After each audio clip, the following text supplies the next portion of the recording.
Many portrayals of the Soviet leaders in movies, comics, TV shows and such are really weird. For example, the daddy of the Soviet Union, Lenin, once appeared in a mahjong-based manga The Legend of Kaizumi as a cat-like monstrosity due to an error with his resurrection. Then Stalin, when he was young, defeated Baba Yaga in a Hellboy comic. And when he became older and wiser, he bounced on Churchill's belly in Animaniacs. But not to be outdone, the last Soviet leader Gorbachev decided to take everything into his own hands by playing himself in a bizarre Pizza Hut commercial, where we find out that his main accolade was bringing Pizza Hut to Russia. And the weirdness only continues in video games, as in some of them Stalin fights Martians and dances his heart out, in others Lenin, after being resurrected, decides to become a TV host, while Gorbachev together with Reagan makes Swiss cheese out of some terrorists. And this is only the beginning. So buckle up kids, it's going to be a bumpy ride. But as safety is first, before going on our journey, I have to quickly mention some stuff about the methodology I used. Don't worry, I will try to be brief and will put some colorful moving pictures in the background to keep you engaged. First, I only reviewed games where the Soviet leaders do something in them and are not just there as statues or pictures. This means games such as GTA Vice City that has a picture of Gorbachev being shot by Reagan, even though it's quite amusing, won't be explored too much. Second, the focus is on bigger and indie titles, meaning flash games and mods such as the Minecraft mod Hungry Stalin, when he fights you for crops, did not make the cut. Finally, I predominantly focused on several leaders, including Lenin, Stalin, and Gorbachev, as they're the ones who appear in video games, meaning sadly, fans of Khrushchev, Brezhnev, and others will be left disappointed. With this in mind, the first appearance of a Soviet leader in a video game was in 1988 in an RPG called XZR, Idols of Apostate. In this game, you play an assassin on a mission to kill a target, who ends up being your long-lost father. But after killing him, the game does not end, as your employer betrays you by sending you into the future. In this future, you get a new mission to kill Gorbachev, who is not called Gorbachev, and also Reagan, who is not called Reagan. Given that both of these people were still in power when the game was released, I probably will not surprise you by saying this game did not leave Japan. In 1988, we also got a fighting game based on a British satirical show called Spitting Image. According to this game, soon the next World War will start, and so 6 leaders, including Gorbachev, Reagan, Pope John Paul II, and others, agree to duke it out to crown the winner, the ruler of the world. And so you pick one of the leaders and fight the remaining ones. But after you defeat them, the game does not end, as you still have to fight a mysterious leader, who ends up being John Rambo, who was planning to take over the world. And if you will say any of this makes sense to you, I will call you a liar. Also in 1990, a game with him on the front cover called Perestroika, named after Gorbachev's heavy reforms, was released. Based on the descriptions, in this game you are trying to survive in the ever-changing Soviet Union, by bypassing bureaucratic barriers and other roadblocks. To some, this might sound intriguing, but then you start playing and... yeah, no... Moving from Gorbachev, in 1990 Stalin entered the gaming world by appearing in an RPG Escape from Hell. In this game he's portrayed with a generic image used for many residents of Hell, such as Hitler, and he is also one of your first companions. He joins you to overthrow the Red Devil and to create a democratic hell, as in this game, for some reason, he's a free market capitalist.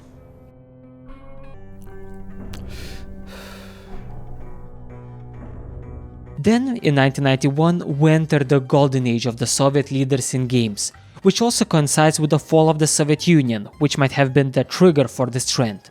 Starting from Lenin, he makes his first appearance in an RPG Ultima, World of Adventure 2, Martian Dream, though he's just an NPC in it. Stalin in 1991 also appears in several games, notably as the leader of Russia in Civilization 1.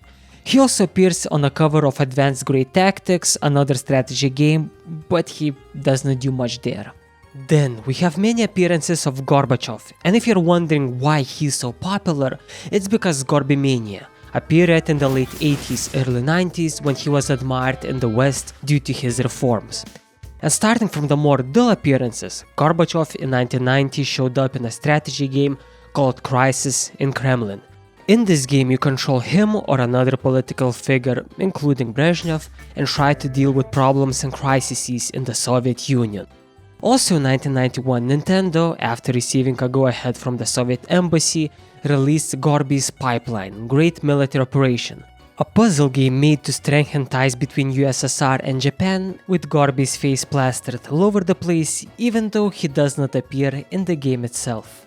Then, in several months capitalizing on Gorbimania, Sega released You Can Do It, Gorby, a game where Gorbachev is trying to send food through a system of conveyor belts to the hungry masses. And finally, in 1991, he flew to congratulate Zangief on his win in Street Fighter II. And here we also learn that no Soviet congratulation is complete without a dance.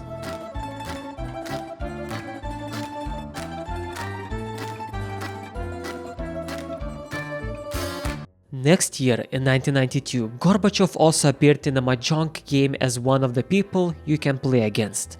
Then in 1993, Stalin, and I'm repeating myself here a bit, appears as one of the leaders you can control in a strategy game called Operation Europe. This pattern of Soviet leaders being essentially relegated to avatars in a strategy game repeats quite heavily in the 90s and 2000s. So, to save some time, assuming you're here not for historic value or my electric personality, but for crazy stories, I decided to just quickly cover the majority of appearances in strategy games in one fell swoop. Hence, in 1996 Stalin shows up as an antagonist in Command & Conquer Red Alert through a lot of really fun cinematics. Also in 1996 Lenin appears in Civilization 2 as one of the leaders. Jumping 6 years into the future, in 2002 Stalin appears in Hearts of Iron and then in its sequels, as well as in Rise of Nation in 2004, in Civilization 4 Warlords in 2006, and in War Leaders Clash of Nations, also released in 2006. Then in 2009 we got something special involving Martians, rock and dancing that I cannot just skip.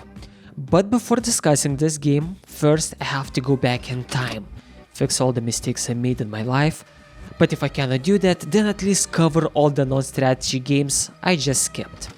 In 1995, Lenin makes his most interesting appearance in a game called The Big Red Adventure. In this game, the main protagonists find themselves entangled in a mad scientist's plot to revive Lenin so he can revert Russia back to communism from capitalism. And weirdly enough, the first part of the ploy works as Lenin is revived, but the second part fails as Lenin is quickly corrupted by capitalism as he is unable to resist a big TV host gig. He also appears in a 2000s card trick-taking game Grand Ouvert as one of the people you can play for or against. Then, in 2002, we come back to Stalin, who appears as Stalinbot in a top-down shooter called Siberian Strike X. In this game, Stalinbot is trying to take over the world with his personal brand of brainwashing vodka, while a team of pilots, one of whom you control, try to stop him. As is tradition, the heroes defeat Stalinbot, but then, maybe because of brainwashing vodka or maybe because something awakened in him, he decides to marry one of the heroes. Then in 2004, Khrushchev makes his first and only sort of appearance in a video game, by showing up in Metal Gear Solid 3 Snake Eater. Here, after one small nuclear explosion, he blames the US, who promptly put the blame on someone called Big Boss. He believes them, but says that if Big Boss is not dealt with, nuclear war will start. To prevent this, US send their operative Naked Snake to deal with this. He deals with this, and then the US and the Soviet Union are back to the chill status quo of the Cold War. Pun intended, and I'm simplifying the plot quite heavily here. Then, in 2005, Stalin appears for a second in Stalin's Subway, by just sort of talking about nothing. Next, we finally reached 2009, the release year of Stalin vs. Martians, a real-time strategy game where Stalin with his army tries to fend off a Martian invasion, culminating in a 50-foot-tall Stalin fighting an alien Hitler on Mars. This game is full of gold, including very misleading mission briefs, generic and knockoff aliens, some of whom resemble Pikmin, Stalin dancing to Russian techno, a Martian rock band, and a weird aerobic exercise video. Gorbachev also appears in one random video found in the game as a Conan the Barbarian lookalike who decapitates Stalin zombies. And, sadly, this is pretty much all the game has to offer, as the gameplay is quite dull. Then, 5 years into the future, we got Reagan-Gorbachev, a top-down shooter where the two world leaders are kidnapped by terrorists. To escape, they work together, killing a lot of people in the process. After that, in 2016, we got Calm Down Stalin, a Stalin simulator game where the player controls his hands in order to threaten enemies with nuclear war, calm him down with smokes or vodka, take calls, and so on.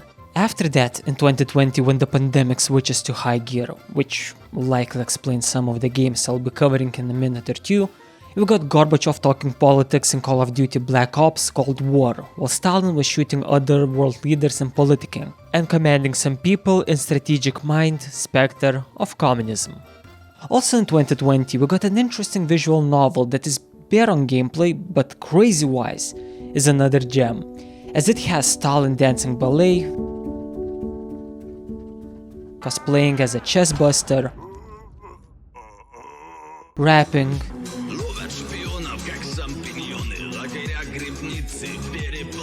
singing dressed as, I think, Sailor Mercury, and also doing other things. Then, jumping to 2022, we got Lenin in Victoria 3 DLC, as well as in Lenin Simulator, a game very similar to Crisis at Kremlin.